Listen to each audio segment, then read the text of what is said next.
रात का समय था। समुद्र बेकाबू हो चुका था। लहरें इतनी ऊंची उठ रही थीं कि पूरा जहाज ओशन स्टार किसी खिलौने की तरह डगमगा रहा था। 325 लोग उसमें सवार थे। व्यापारी, सैनिक, परिवार और यात्री, सब डरे हुए थे। 22 साल का लियम कांपते हुए बोला, आना, अगर जहाज डूब गया तो? 20 साल की आना ने उसका हाथ पकड़ते हुए कहा, डर मत लियम, जब तक सांस है उम्मीद है। बगल में खड़ा कैप्टन एरिक, जो 40 साल का आर्मी मैन था, गरजा, शांत रहो, हम बचेंगे। लेकिन 30 साल का रिचर्ड, एक लालची बिजनेसमैन, हड़बड़ाते हुए बोला, इस रास्ते पर जाना गलती थी। अचानक आसमान चीरती बिजली में दूर कुछ उजागर किया। एक काला रहस्यमयी टापू, उसके चारों ओर खड़ी चट्टानें और ऊपर काले बादल। कप्तान चिल्लाया, जहाज मोड़ो! लेकिन देर हो चुकी थी। जोरदार धमाका हुआ, जहाज चट्टानों से टकराया और 2 हिस्सों में टूट गया। चीखें, अफरा तफरी, डूबते लोग।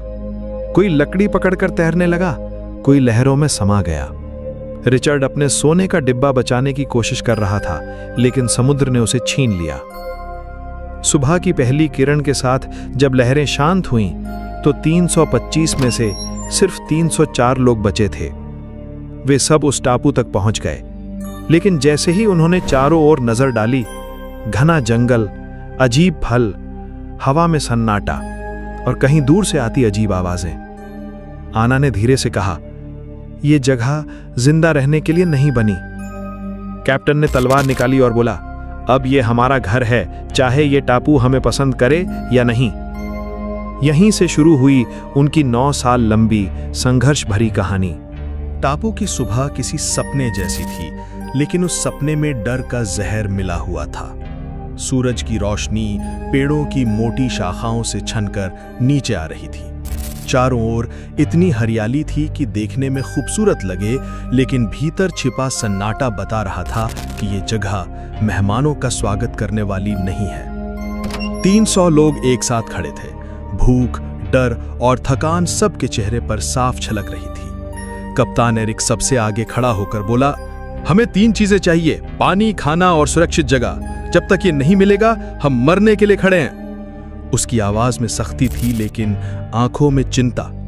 रिचर्ड, जो हमेशा अपने फायदे के बारे में सोचता था, तुनक कर बोला, हम 300 लोग हैं, सबका ख्याल कैसे रखोगे? अगर कोई बीमार हो गया तो? एरिक ने उसे घूरा, लेकिन जवाब नहीं दिया।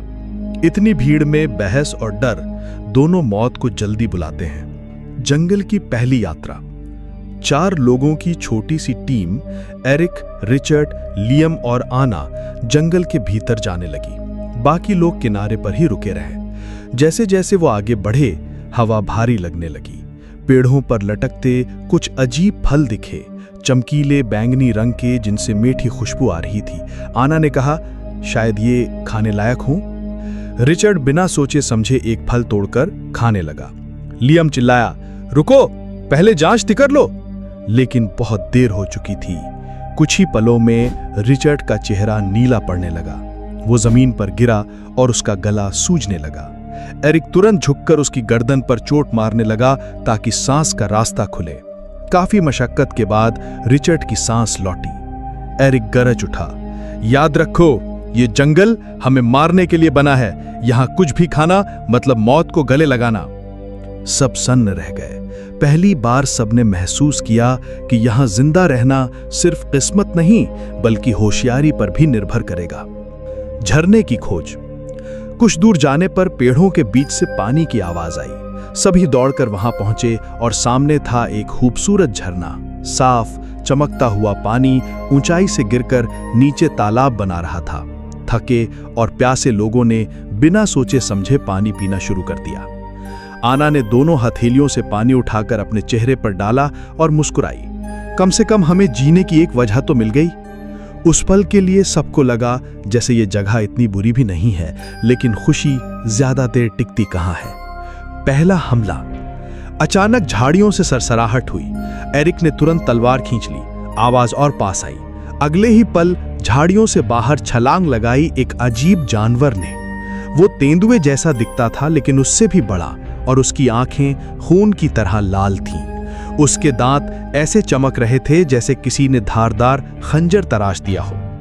लोग चीख कर भागने लगे। जानवर ने सीधे रिचर्ड पर हमला किया। वो डर के मारे जमीन पर गिर पड़ा।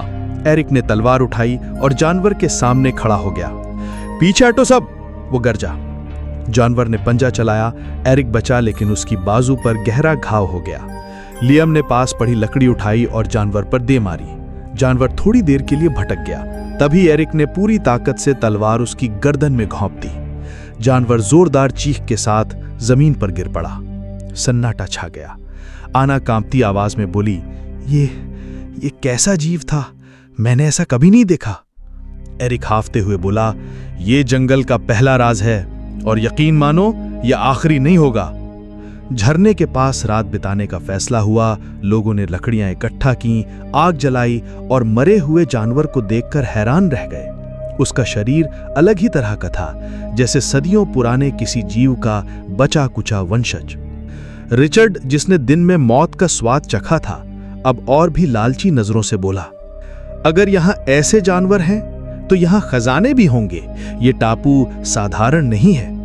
एरिक ने उसकी ओर देखा और ठंडे स्वर में बोला, अगर तू खजाना ढूंढेगा तो मौत जल्दी मिलेगी।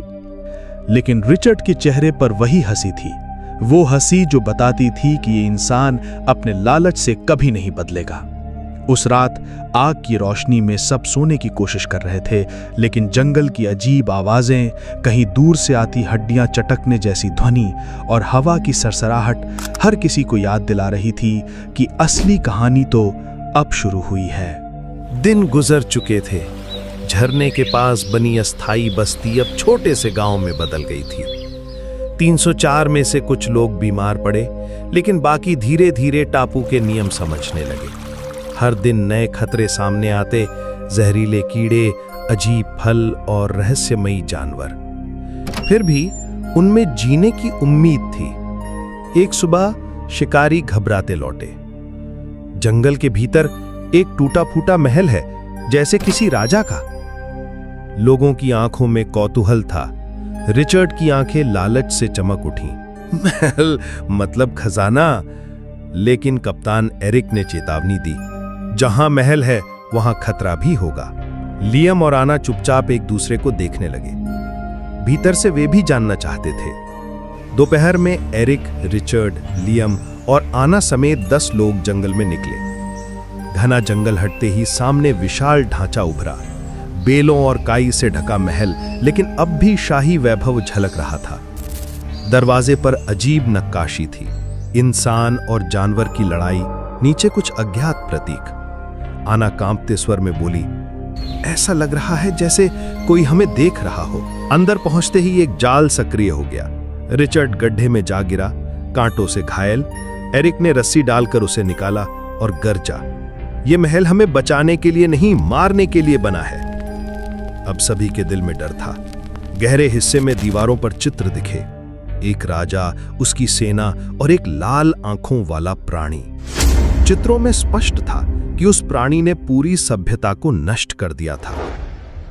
लियम ने कहा, शायद वही जानवर अब भी जीवित हैं। एरिक बोला, और यही असली खतरा है। चलते चलते आना को एक टूटी गुड़िया मिली। उसकी आंखें भर आईं। यहां भी बच्चे और परिवार थे जैसे हम हैं, और वे सब मिट गए। लियम ने उसका हाथ पकड़कर कहा, हम मिटेंगे नहीं, हम बचेंगे। ये पल दोनों को और करीब ले आया। महल के तहखाने में अंधेरा और ठंडक थी। तभी लाल आंखें चमकी, 3 भयानक जीव सामने आ खड़े। उनकी दहाड़ से दीवारें कांप उठी। उन्होंने हमला किया और एक आदमी तुरंत मारा गया। एरिक ने तलवार उठाई, भागो, सब बाहर भागो। लोग भागने लगे, लेकिन छत का हिस्सा गिरा और रास्ता बंद हो गया। एरिक वहीं फंस गया। उसने लियम को देखा और चिल्लाया, उन्हें ले जा, मेरी चिंता मत करना। बाकी लोग किसी तरह बाहर निकल आए, लेकिन एरिक अंदर ही रह गया। महल से सिर्फ दहाड़ें और उसकी चीखें सुनाई देती रहीं। आना जमीन पर गिर पड़ी। हमारा सहारा चला गया। लियम की आंखों में आंसू थे, मगर उनमें आग भी थी। अब मैं उसकी जगह लूंगा। ये टापू हमें मिटाना चाहता है, लेकिन हम हारेंगे नहीं। दूसरी ओर रिचर्ड अब भी महल की ओर देख रहा था। उसकी आंखों में लालच जल रहा था और ये लालच आने वाले दिनों में और खून बहाएगा। कप्तान एरिक चला गया। वो नेता नहीं, उम्मीद की आखिरी किरण था। गांव खामोश था, डर हर चेहरे पर लिखा था, लेकिन लियम बदल चुका था। 22 साल का लड़का अब 30 साल का नेता बन चुका था। एरिक के शब्द हर वक्त गूंजते, उन्हें ले जा। लियम ने सबको संभालना शुरू किया। किसी को खेती सिखाई, किसी को हथियार। आना हमेशा उसके साथ रही। 9 सालों में झोपड़ियां गांव बन गईं। 304 लोग अब 350 हो चुके थे, लेकिन शांति झूठ थी। हर कुछ महीनों बाद लाल आंखों वाले जानवर हमला कर देते। रिचर्ड बूढ़ा हो गया था, लेकिन उसका लालच जवान था। वो कहता, खंडहरों में सोना है, हम राजा बन सकते हैं। कई लोग चुपके से उसके साथ चले गए, पर लौटकर कभी नहीं आए। बुजुर्ग कहते, रिचर्ड मौत बुला रहा है। लियम चेताता, जिंदगी खजाने से बड़ी है। आना गरजती, रिचर्ड को रोकना होगा, लेकिन रिचर्ड चुपचाप अपनी चाल चलता रहा। 9वें साल की रात, अंधेरा, सन्नाटा। अचानक हवा में सड़े मांस की गंध। कुत्ते भौंकने लगे, फिर दर्जनों लाल आंखें चमकी। जंगल दहाड़ से कांप उठा। झुंड गांव पर टूट पड़ा। दीवारें चंद सेकंड में टूटी। आग लग गई। औरतों की चीखें गूंज उठीं।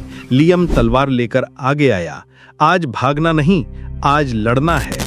बीच में अलाव जलाया गया। आना ने तीर चलाए, बच्चों ने भी पत्थर फेंके, लेकिन दुश्मन बहुत थे। खून, धुआं, चीखें, हर ओर मौत थी। वो रात महायुद्ध थी। लियम ने 3 प्राणी मार गिराए, लेकिन उसके शरीर पर गहरे घाव हो गए। आना उसकी पीठ से चिपकी लड़ी, आंखों में आंसू, पर हाथ कांपते नहीं थे। गांव का हर इंसान मौत के सामने खड़ा था। और तभी रिचर्ड चुपचाप अंधेरे में गायब हो गया। उसकी आंखें अब सोने के खजाने पर थीं। और दोस्तों, अगर आपको ये सर्वाइवल स्टोरी पसंद आई हो तो चैनल को लाइक और सब्सक्राइब जरूर करें। चलो मेरे 1000 सब्सक्राइबर पूरे करवाओ, ताकि हम मिलकर और भी बड़ी कहानियां दुनिया को सुना सकें।